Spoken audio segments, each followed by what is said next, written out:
नांदेडमधील एका वृक्षप्रेमी शिक्षकानं गेल्या 5 वर्षात 10,000पेक्षा अधिक झाडांची लागवड केली आहे। विशेष म्हणजे या झाडांची वाढ होण्यासाठी स्वतः शिक्षक परिश्रम घेत आहेत। त्यांचे हे कार्य अविरत सुरू आहे। हरिश्चंद्र चुल्लरे हे नांदेडच्या हदगावच्या जिल्हा परिषद शाळेत शिक्षक आहेत। कोरोना काळात पर्यावरण संवर्धनासाठी काहीतरी करावं या हेतूने त्यांनी वृक्षारोपणाचा संकल्प सुरू केला।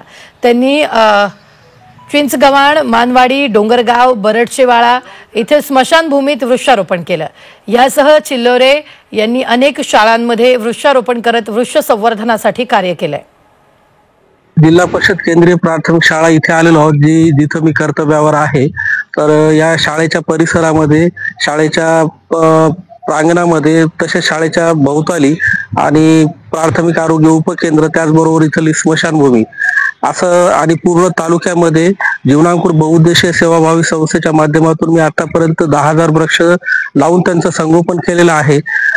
तरी सर्व लोकांनी वाढती उष्णता आणि बदलतं वातावरण या हिशोबाने प्रत्येक मानवाने एक झाड लावून जरी त्याचं संगोपन केलं तर तरी आपली येणारी जी उष्णतेची लाट आहे ती कमी होण्यास मदत होईल आणि पाऊस वेळेवर पडण्यास मदत होऊन आपला जो शेतकरी राजा आहे तो सुखावला जाईल।